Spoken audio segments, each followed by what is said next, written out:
চতুর্দিকে আওয়াজ উঠল, ওমর রাদিয়াল্লাহু তাআলা আনহু মুসলমান হত্যা করেছেন। নবী করিম সাল্লাল্লাহু আলাইহি সাল্লামের কাছে খবর এলো, নিহত ব্যক্তির আত্মীয় স্বজনেরা দিয়ত দাবি করলো। আল্লাহ তাআলা কোরআনে কারীমের আয়াত নাজিল করে দিলেন।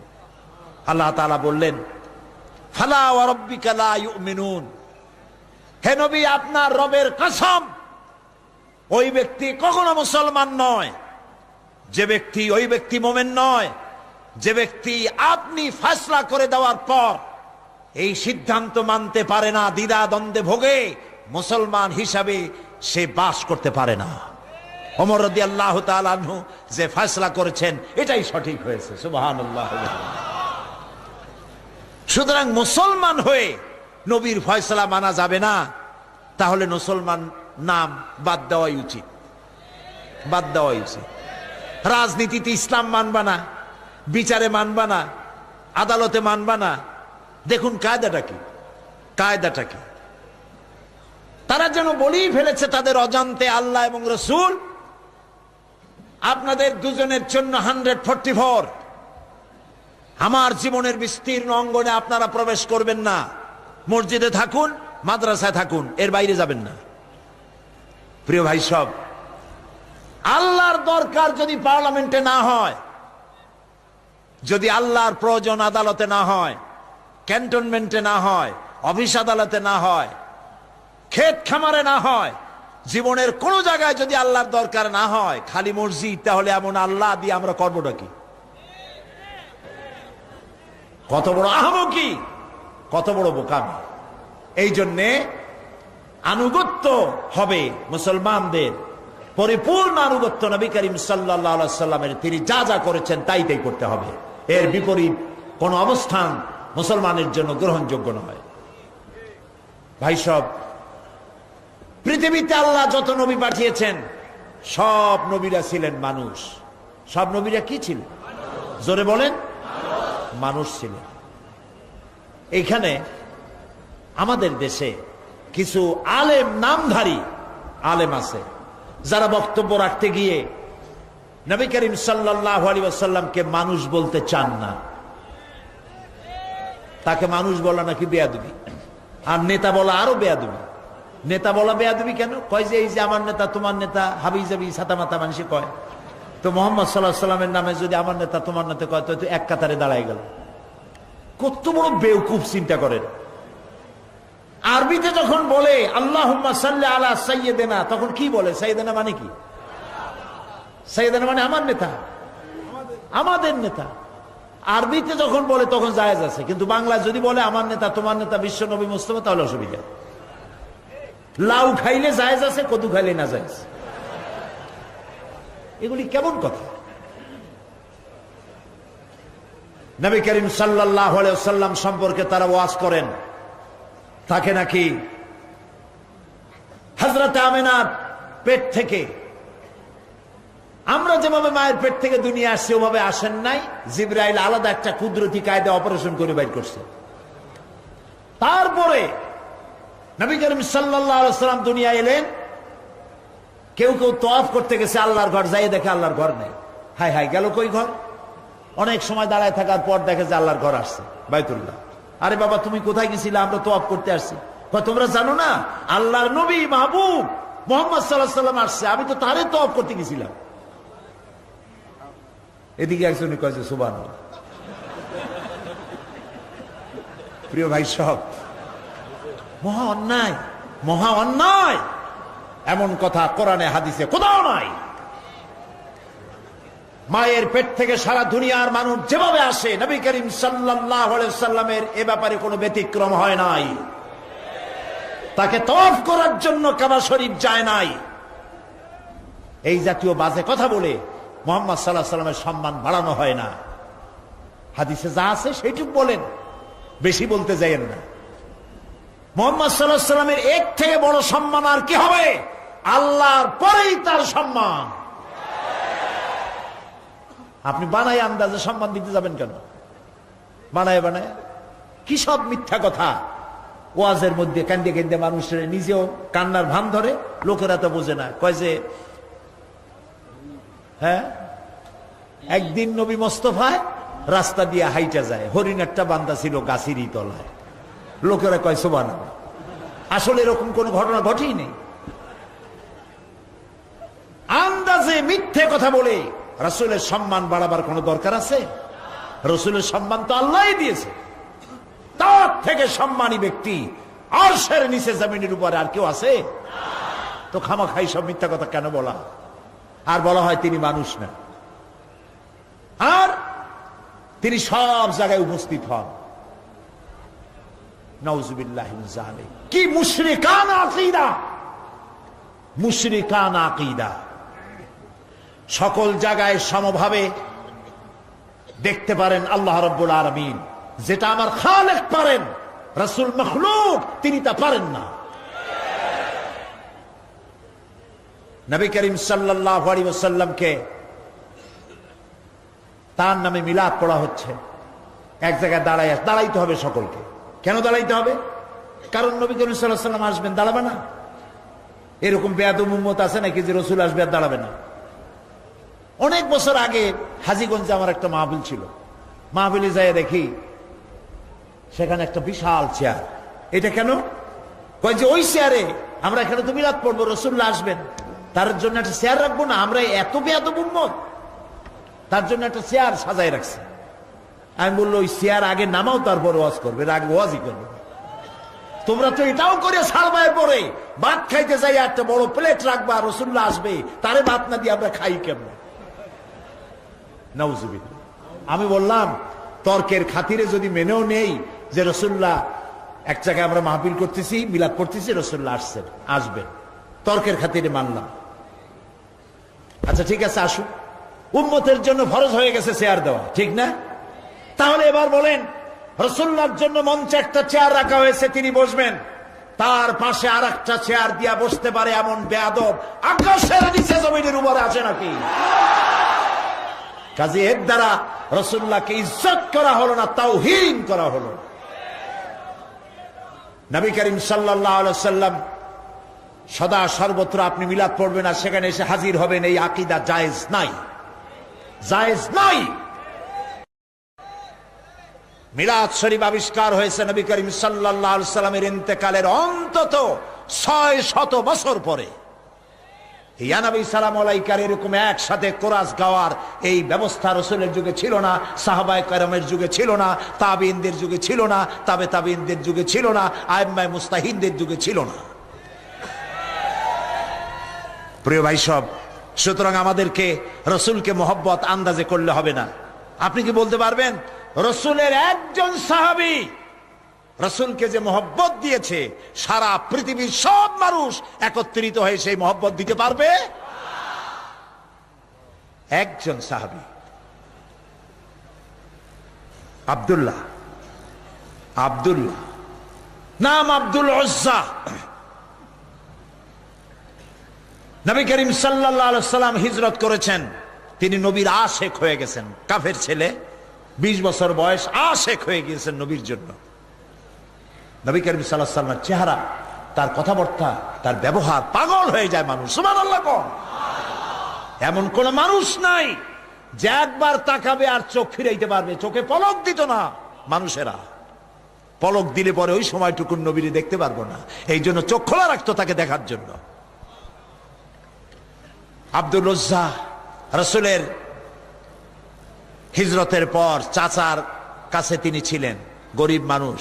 গিয়ে বলছে, চাচা, মুহাম্মদ সাল্লাল্লাহু আলাইহি ওয়াসাল্লাম যে আখিরি জামানার পয়গম্বর, আপনি কি বিশ্বাস করেন? কইছে মনে হয়, হইতেও পারে। আচ্ছা তাহলে আপনি কি ঈমান আনবেন? কয় না, ঈমান আনবো না। আব্দুল্লাহ বলছে, চাচাজি, আমি আপনার অপেক্ষায় ছিলাম, আমি মনে করেছি আপনি ঈমান আনবেন, তারপরে আমি আপনার সাথে ঈমান আনবো, কিন্তু আমি তো আর ধৈর্য রাখতে পারছি না। আমি যখন জানতে পারলাম আপনি ঈমান আনবেন না, আমি আপনাকে শুনাইয়া তাওহীদের কালেমার সাক্ষী দিতেছি, আল্লাহরে শুনাইয়া লা ইলাহা ইল্লাল্লাহু মুহাম্মাদুর রাসূলুল্লাহ। চাচা বলছে, আব্দুল উজ্জা তুমি জানো এর পরিণতি কি? কয় না, জানি না। এর পরিণতি হচ্ছে তোমার বাড়ি ঘর, উট ছাগল ভেড়া দুম্বা যা আছে সব আমার দেওয়া, এগুলিকে ছেড়ে দিতে হবে। তিনি বললেন ছেড়ে দিলাম, সব ছেড়ে দিলাম। তোমার ঘর এটাও আমার দেওয়া, এটাও বাদ দিলাম। তোমার পরনে যে লুঙ্গি গায়ে যে কাপড় এটা আমার দেওয়া, এটাও বাদ দিতে হবে। দিলাম বাদ, কাপড় খুলে ফেলে দিল, জামাও খুললো লুঙ্গিও খুলে দিল। উলঙ্গ হয়ে সর্বহারা হয়ে মায়ের কাছে চলে গেছেন। মা তার ভরা যুবক এই ছেলেকে উলঙ্গ দেখে 2 হাত দিয়ে চোখ ঠেসে ধরেছেন। বাবা, তোমার এই দুরবস্থা কেন? তিনি বললেন, মা, আমি রসুলের প্রতি আল্লাহর প্রতি ঈমান এনেছি, তাই আমার এই দুরবস্থা। তুমি আমার কাছে কি চাও? তিনি বললেন, মা, আমি আপনার কাছে শুধু একটা কাপড় চাই, আমি মদিনায় যেতে চাই রসুলের কাছে। মা বলল, আমার কাছে তো কাপড় নাই, আমি গরিব মানুষ, একটা ছেঁড়া কম্বল আছে। এই ছেঁড়া কম্বলটা তিনি পরলেন, হাঁটু বের হয়ে থাকল, পায়ে হেঁটে, কখনো কোনো যানবাহনে করে, কষ্ট করে, দীর্ঘদিন হেঁটে খেয়ে না খেয়ে মসজিদ নববীতে গিয়ে পৌঁছে গেছেন। নবীজি ঘরের থেকে বের হয়ে আব্দুল্লাহ কেভাবে দেখতে পেয়ে মাথার চুল উস্কো খুস্কো, চোখ ক্ষুধার যন্ত্রণায় গর্তের ভিতরে চলে গেছে। তিনি প্রশ্ন করলেন, তুমি কে? তিনি বললেন, আমার নাম আব্দুল উজ্জা। তোমার এই অবস্থা কেন? তিনি সব খুলে বললেন। নবীজি বললেন, তোমার নাম আব্দুল উজ্জা নয়, আমি তোমার নাম রেখে দিলাম আব্দুল্লাহ। আসহাবে সুফফাকে ডেকে বললেন, এই আব্দুল্লাহকে কোরআন শরীফ শিখাও। তিনি কোরআন শরীফ শিখতেন। কোরআন শরীফ তেলাওয়াত করতে গিয়ে উচ্চস্বরে তেলাওয়াত করতেন। সাহাবীরা নালিশ করলেন নবীজির খেদমতে, আব্দুল্লাহর তেলাওয়াতের জ্বালায় এত জোরে তেলাওয়াত করে ঘুমাইতে পারি না, বিশ্রাম করতে পারি না। নবীজি বললেন, তোমরা আব্দুল্লাহকে তেলাওয়াত করতে দাও, যত খুশি জোরে তেলাওয়াত করুক। তার কারণ হলো তার ইমানটা এত চড়া দামে ইমান এনেছে, পরনের লুঙ্গিটাও আনতে পারে নাই। ইত্যবসরে তাবুকের যুদ্ধের দামামা বেজে উঠেছে। রোমানদের সাথে রাসূলুল্লাহর যুদ্ধ হবে। আল্লাহ নবী সাহাবায়ে কেরামদেরকে একত্রিত করে যুদ্ধের প্রস্তুতি নিলেন। সমস্ত লোকেরা টাকা পয়সা দিল, মহিলারা সোনা দানা দিলেন। সবগুলি নিয়ে রাসূলুল্লাহ রওনা করলেন। 30,000 সৈন্য নিয়ে নবীজি রওনা করেছেন তাবুকের দিকে। আর 2 লক্ষ সৈন্য আসছে রোমানদের। কিছু দূর যাওয়ার পরে হযরত আব্দুল্লাহ নবীজির সামনে এসে দাঁড়ালেন। বললেন, ইয়া রাসূলুল্লাহ, সাহাবায়ে কিরাম পুরুষ আর নারীরা যা তাদের কাছে ছিল সব খুলে খুলে আপনাকে দিয়ে দান করেছে জিহাদের জন্য। আমার কাছে কিছুই নাই, আমি তো কিছু দিতে পারলাম না। হে রাসূল, আমি আপনার কাছে দোয়া চাই, আপনি আমার জন্য দোয়া করেন, আমি যেন এই জিহাদের ময়দানে আমার জীবনটা দিয়া যেন ইসলামকে সাহায্য করতে পারি। নবীজি বললেন, একটা গাছের বাকল নিয়ে আসো। হযরত আব্দুল্লাহ গাছের বাকল নিয়ে আসলেন।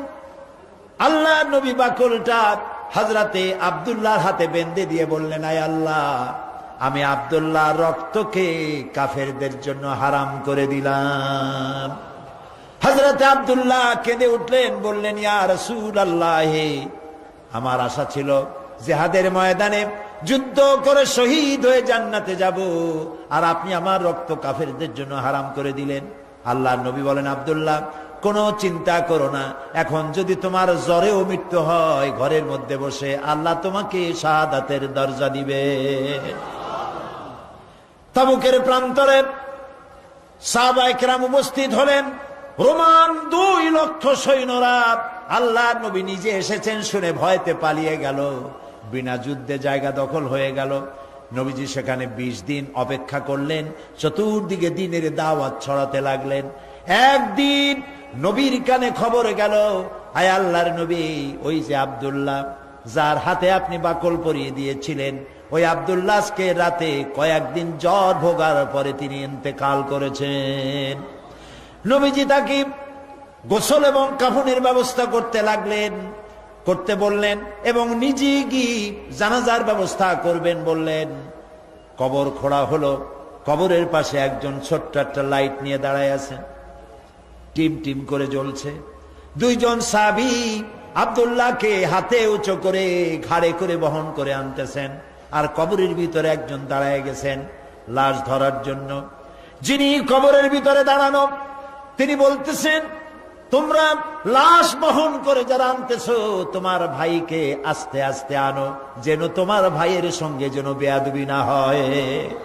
কবরের ভিতরে দাঁড়িয়ে যিনি আব্দুল্লাহ লাশ ধরে কবরে শোয়াই দিলেন, তিনি আর কেউ নন, তিনি রহমতের নবী, বিশ্ব নবী মুহাম্মদুর রাসূলুল্লাহ।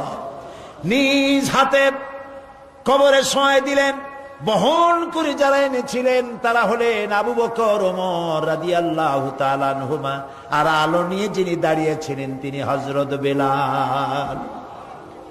কবরের ভিতরে আব্দুল্লাহকে শুইয়ে দিন, তার উপরে মাটির আচ্ছাদন দিয়ে নবীজি দুইখানা হাত আল্লাহর দরবারে তুলে ধরে বলেন, রব্বুল আলামিন, আজকের সন্ধ্যা পর্যন্ত আমি আব্দুল্লাহর উপরে খুশি ছিলাম, রাজি ছিলাম।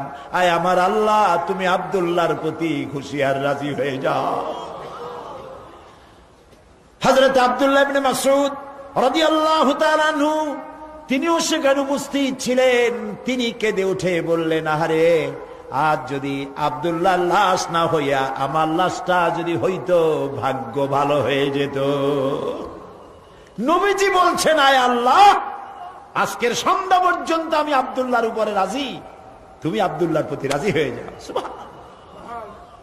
প্রিয় ভাই সব, একজন সাহাবী রাসূলকে যে সম্মান দিয়েছে, ভালোবাসা দিয়েছে, সারা দুনিয়ার মানুষ এই ভালোবাসা একত্রিত হয়ে দিতে পারবে না। সুতরাং ইয়া নবী সালাম আলাইকার মধ্যে মহব্বত না, মহব্বত হলো রাসূলের দেওয়া আদর্শ বাস্তবায়িত করার মধ্যেই মহব্বত। হক কথা বলার জন্য রাসূল মার খেয়েছেন, সাহাবায়ে কেরাম মার খেয়েছেন। আমরা হক কথা বলতে ভয় পাই, অনেকে ভয় পান হক কথা বলতে। হক কথা বলতে যদি দাওয়াত না হয়, যত পারা যায় মাইজিয়া ঘষিয়া কথা কইয়া টইয়া কোন রকম গোলেমালে যাবে দিন, পকেট ভরলেই হয়, ঠিক কিনা? পকেট ভরার কাম হাদিয়া তোহবার কাম। প্রিয় ভাই সব, এটা হাদিয়া তোহবার রাস্তা না, এ রাস্তা রক্ত পিচ্ছিল, এ রাস্তা বড় কঠিন, দান দান শহীদ হওয়ার রাস্তা, কাঁচা কলিজা চাবায় খাওয়ার রাস্তা। হযরত হামজা রাদিয়াল্লাহু তাআলা আনহুর কলিজা চাবায় খেয়েছিল কাফেররা। এই কষ্ট করার পর ইসলাম এসেছে। ইসলামকে টিকিয়ে রাখতে হবে এবং দুনিয়ার সামনে প্রমাণ করতে হবে মুসলমানেরাই কেবলমাত্র আদর্শবান, পৃথিবীর শান্তি স্বস্তি মুসলমানেরা দিতে পারে, ইসলাম দিতে পারে, এটা বুঝাতে হবে। কিন্তু যে পথে আমাদের লোকেরা রওনা হয়েছে, এই পথ আসল পথ নয়।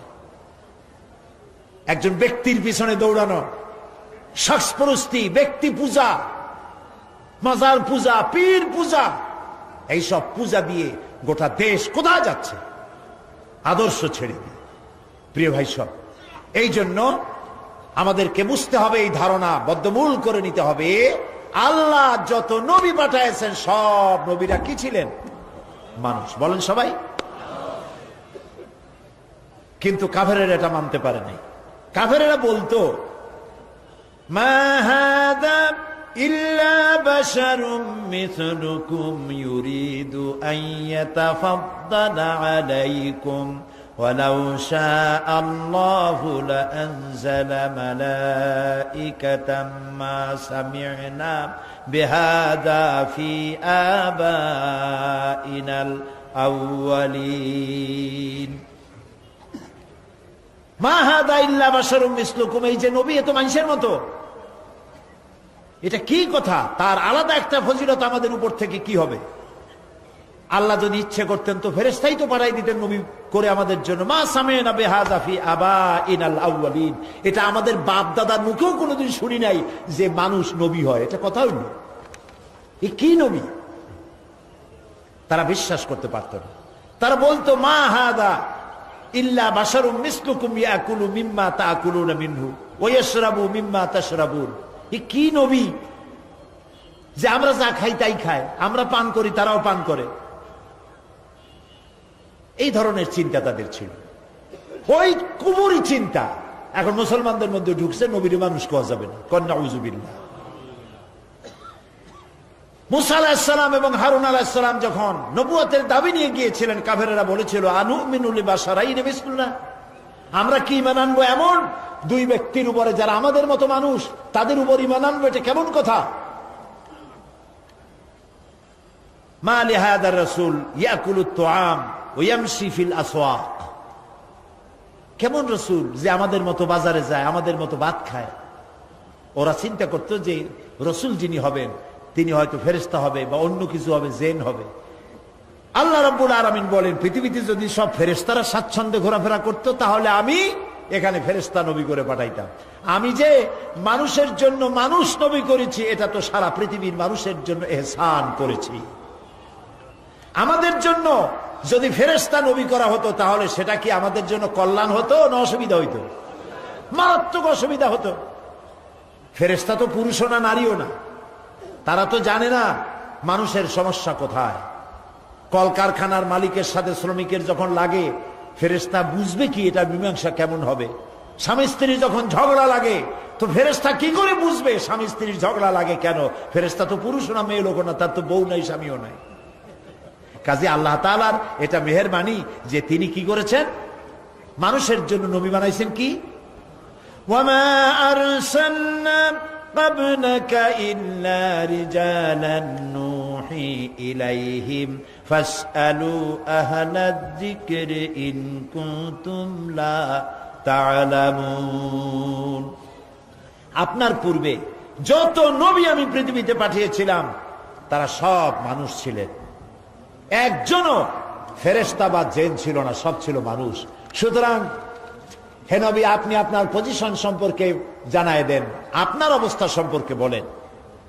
আল্লাহ বলে দিলেন, আপনি বলুন, কুল ইন্নামা আনা বাশারুম মিসলুকুম ইউহা ইলাইয়া আন্নামা ইলাহুকুম ইলাহু ওয়াহিদ।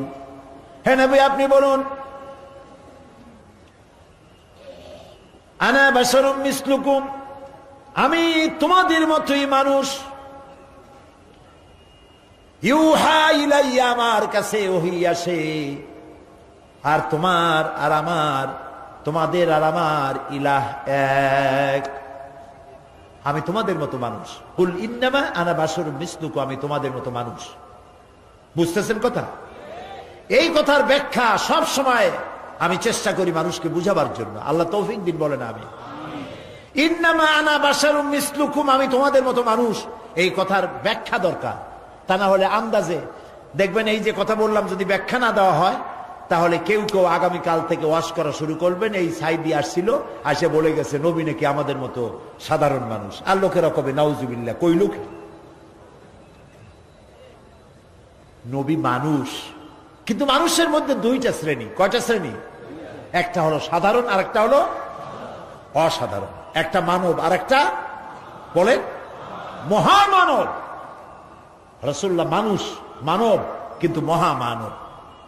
তিনি মানুষ, তবে সাধারণ মানুষ নয়, অসাধারণ মানুষ। সুবহানাল্লাহ কয়। মানুষ কোন দিক দিয়ে? মানুষ এই দিক থেকে আমাদের মতো মানুষ, এই দিক থেকে আমরা ঘুমাই, রাসূলও ঘুমায়। আমরা খাই, তিনিও খান। আমরা বিয়ে করি, বাচ্চা হয়, তিনিও বিবাহ করেছেন, বাচ্চা হয়েছে। তার শরীর কাটলে যে রক্ত বেরোতো, সেই রক্ত সাদা ছিল না, সে রক্ত আমাদের মতো লাল রক্ত ছিল। তিনি আনন্দ পেলে হাসতেন, দুঃখ পেলে কাঁদতেন। নবী করিম সাল্লাল্লাহু আলাইহি ওয়াসাল্লামের ছেলে মারা গেল, তিনি কাঁদতেছিলেন, চোখ দিয়ে পানি পড়তেছিল। সাহাবায়ে কেরাম বললেন, হে রাসূল, আপনি তো আমাদের কাঁদতে নিষেধ করেছেন। নবী করিম সাল্লাল্লাহু আলাইহি ওয়াসাল্লাম বলেছেন, আমি চিল্লাতে নিষেধ করেছি, আমার চোখ দিয়ে যেটা পড়ছে এটা হলো মোহাব্বত। আমার অন্তর আল্লাহর দিকে, তার ইচ্ছার উপরে রাজি আছে, কিন্তু চোখ দিয়ে মোহব্বতের পানি পড়তেছে, করুণার পানি, দয়ার পানি, রহমতের পানি পড়তেছে। আমার দিলের মধ্যে কোনো প্রতিবাদ নাই। মাঝখানে একটা কথা বলে রাখি, অনেক আমাদের দেশে প্রায় কেউ যদি মারা যায় বাড়ির মধ্যে কান্নার রোল পড়ে যায়, হয় কিনা বলো? কথা কন না কেন? কান্নার রোল পড়ে যায়। আবার মেয়ে লোকেরা চট্টগ্রামে কি করে জানি না, বরিশাল বিভিন্ন জায়গায় মেয়ে লোকেরা যখন কান্দে তখন সুর করে কান্দে।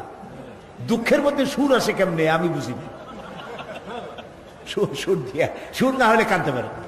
আপনাদের এদিকে আছে বোধ হয়, আছে, সুর দিয়ে কান্দে। এই যে বিলাপ করতেছেন কেন? আপনি আওয়াজ করে কাঁদছেন কেন? তার অর্থ দাঁড়াচ্ছে আল্লাহর সিদ্ধান্তের বিরুদ্ধে আপনি প্রতিবাদ করছেন। বলেন নাউজুবিল্লাহ, বলেন নাউজুবিল্লাহ। আজকে সকালে আমি এক মহিলার জন্য দোয়া করেছিলাম। বিশ্ব ইসলামী আন্দোলনের নেতা অধ্যাপক গোলাম আজম, জামাত ইসলামী বাংলাদেশের সাবেক আমির, তার বড় ছেলের বউ, পুত্রবধূ সালমা মুন্নি নাম, তার এই পুত্রবধূ আমাকেও শ্বশুরের মতো ভক্তি করেছে, মহব্বত করেছে। দীর্ঘদিন রোগ ভোগের পরে মারা গেলেন কদিন আগে। আল্লাহ যেন তাকে জান্নাতুল ফেরদাউসের মেহমান বানায় দেন। কথাটা আনলাম এই কারণে, তার ছোট্ট মেয়ে মামুনের স্ত্রী গোলাম আজম সাহেবের নাতনি, ছোট্ট নাতনি নাম নুসাইবা, আমাদের পাশে বসা, চোখ থেকে দরদর করে পানি পড়ছে, মুখে কোনো আহা উহু নাই। আমার স্ত্রীর কাছে শুনলাম, তিনিও দেখতে গিয়েছিলেন, তার কাছে শুনলাম ছোট্ট মেয়েটা মায়ের মুখের দিকে তাকায় আছে, ছেলেগুলি মায়ের মুখের দিকে তাকানো, কোনো শব্দ নাই, শুধু চোখ দিয়ে পানি পড়ছে। একটা মুমিনের বাড়ি, কোন মানুষ মারা গেলে এটাই হওয়া উচিত। আপনি আওয়াজ করে কানবেন, তার অর্থ হল আল্লাহর ফয়সালার বিরুদ্ধে প্রতিবাদ করছেন। বলেন নাউজুবিল্লাহ। আপনার কলিজার টুকরা সন্তান মারা গেছে, আপনি বলুন ইন্না লিল্লাহি ওয়া ইন্না ইলাইহি রাজিউন। একটা গোলাম এর থেকে আর বেশি কি বলতে পারবে? গোলামের কোনো সে নাই। মাবুদের সিদ্ধান্ত, সিদ্ধান্ত কার? আল্লাহ রাব্বুল আলামিনের। সেই জন্য নবী করিম সাল্লাল্লাহু আলাইহি ওয়াসাল্লাম তিনি মানুষ ছিলেন, আনন্দ পেলে হাসতেন, তবে আমাদের মতো হাসতেন না, মুস্কি হাসতেন। আমাদের দেশে মানুষ হাসে, হাসের কায়দা দেখছেন? কত কায়দা! হায়, নাট্য হাসি, পৈশাচিক হাসি, অট্ট হাসি, পাজামার ফিতা ছেঁড়া হাসি, এরকম না। নবী করিম সাল্লাল্লাহু আলাইহি ওয়াসাল্লাম যখন হাসতেন শরীর মোবারক কাঁপত না। সুবহানাল্লাহ। কোথায় যাবেন? কি এর নেতা ফেতাক মানুষের সাথে নামাজ রোজা কোরআন হাদিস ছাড়িয়ে দিয়ে একটা আসলো, তার পিছনে পাগলের মতো দৌড়ালেন। এটা মুসলমানের কাজ নয়। নবী করিম সাল্লাল্লাহু আলাইহি ওয়াসাল্লাম মুস্কি হাসতেন, দাঁত মুবারকের কিছুটা অংশ দেখা যেত। মুখ ছিল কালো, দাড়ি ছিল কালো, ঠোঁট মোবারক ছিল গোলাপের পাপড়ির মতো লালচে, দাঁতগুলো ছিল মুক্তোর মতো। এর মধ্য থেকে যখন তিনি হাসতেন মনে হতো কালো মেঘের মধ্য দিয়ে বিদ্যুৎ চমকে যাচ্ছে, মানুষেরা পাগল হয়ে যেত মহব্বতে। তিনি মানুষ, তবে আমাদের মতো সাধারণ মানুষ নন, অসাধারণ মানুষ।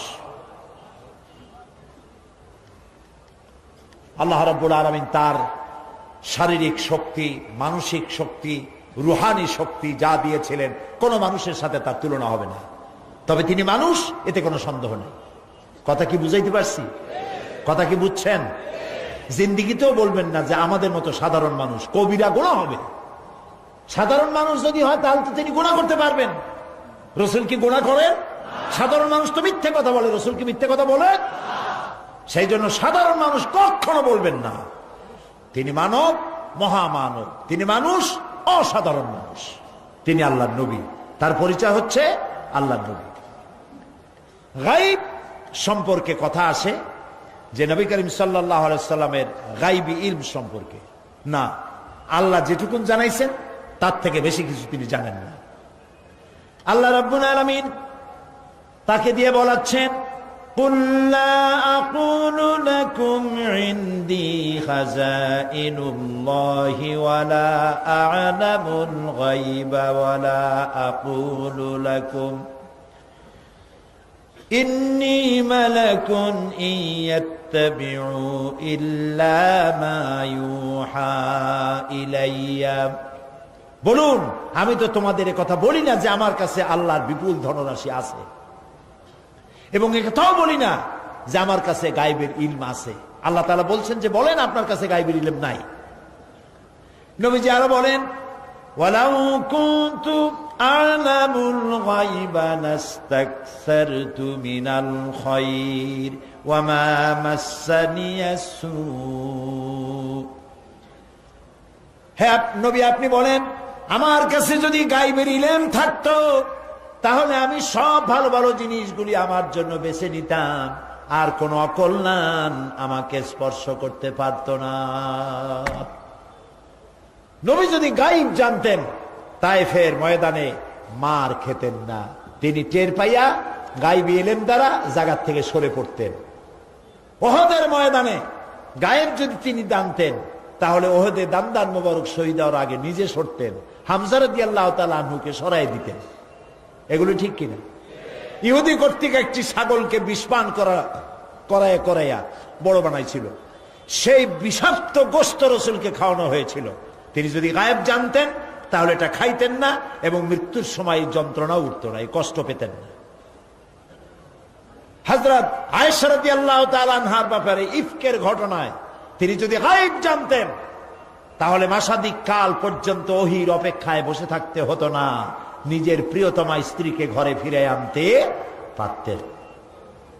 এ ধরনের অসংখ্য ঘটনা আছে যার দ্বারা বোঝা যাচ্ছে যে তার কাছে গায়বের ইলম নাই। অতটা আছে যতটা আল্লাহ জানিয়েছেন। গায়ব কেবলমাত্র কার কাছে? ওয়া ইনদাহু মাফাতিহুল গায়ব লা ইয়ালামুহা ইল্লা হুয়া। একমাত্র আল্লাহর কাছেই গায়বের ইলম আছে, এবং এই গায়েবের ইলমের চাবিকাঠি কেবল আল্লাহর কাছে, আর কারো কাছে নাই। একেবারে পরিষ্কার কথা। সুতরাং গায়েবের ইলমের ব্যাপারেও আমাদেরকে বিশ্বাস করতে হবে নবী ততটা জানেন যতটা তাকে আল্লাহ জানানো জরুরত বোধ করেছেন। প্রিয় ভাই সব, নবীর প্রতি ঈমান আনার অর্থই হলো নবী করিম সাল্লাল্লাহু আলাইহি ওয়াসাল্লাম তিনি যেভাবে জীবন পরিচালনা করেছেন, রাষ্ট্র পরিচালনা করেছেন, ওইভাবে আমাদের জীবন, আমাদের রাষ্ট্র, আমাদের স্বভাব, আমাদের সমাজকে ওই আদলে পরিচালনা করতে পারলেই নবীর প্রতি ঈমান আনা হবে। এই নবীর প্রতি ঈমান রাষ্ট্রীয়ভাবে, সামাজিকভাবে, আন্তর্জাতিকভাবে কিভাবে আমাদের পালন করতে হবে সেই কথাগুলি বলবো আপনাদের সামনে আগামীকাল ইনশাআল্লাহ। সবাই বলি ইনশাআল্লাহ। এখন মোনাজাত হবে। মোনাজাতের জন্য সব দাঁড়ানো ভাইয়েরা যার যার জায়গায় মোনাজাতের জন্য বসে পড়ুন।